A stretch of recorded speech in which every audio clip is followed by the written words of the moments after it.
Isang mapagpalang araw sa ating lahat. Ngayong araw na ito ay nandito po tayo sa Dolomite Beach, kung saan atin pong binisita ang Dolomite Beach. Yan.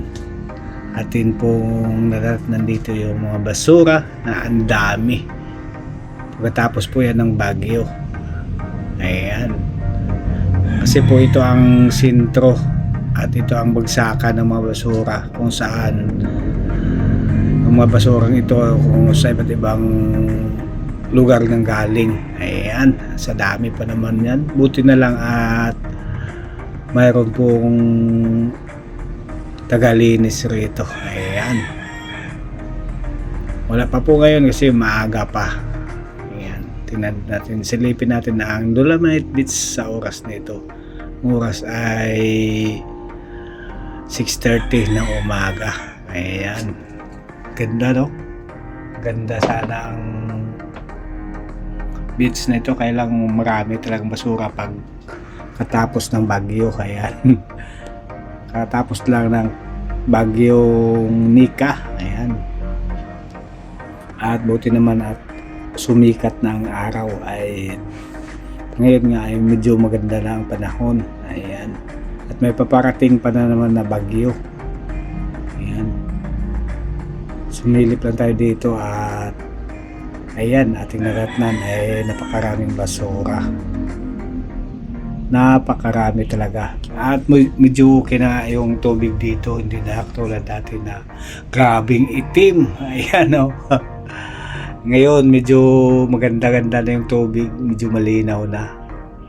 At hindi tulad ng dati na parang hindi pwede paliguan, pero ngayon po parang pwede na paliguan, kaya lang sabi nila bawal pa, sabi ng mga ano dito, nagpapamahala.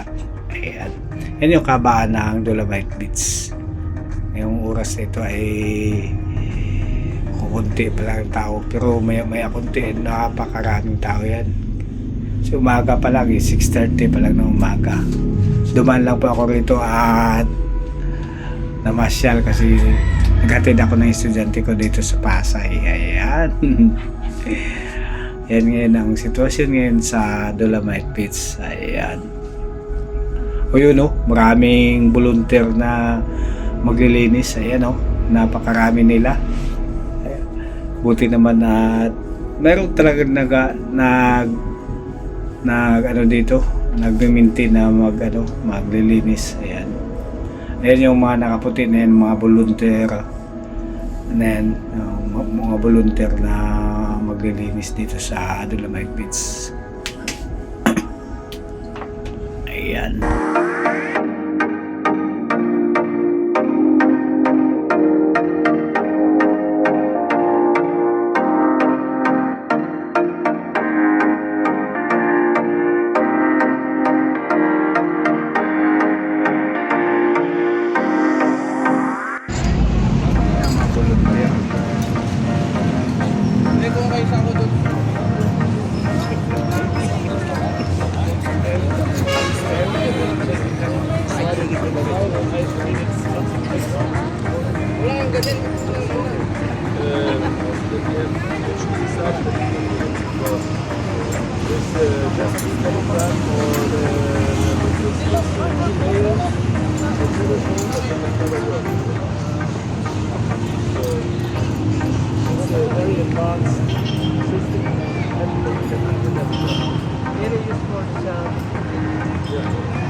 Masaya naman tingnan sila, oh. Parang nakakatuwa at nakakaamis naman talaga.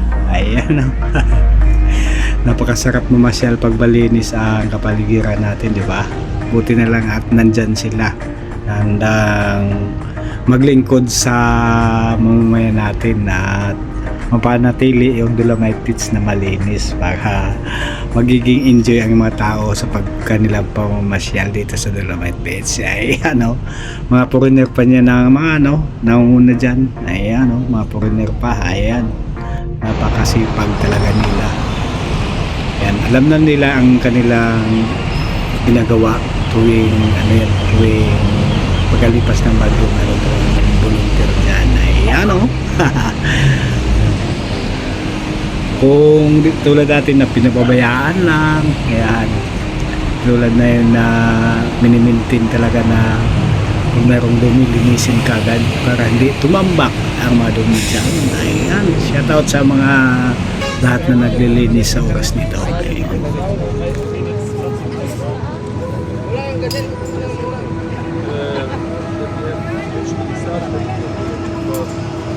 Ayan, pauwi na po tayo. Maraming salamat at maraming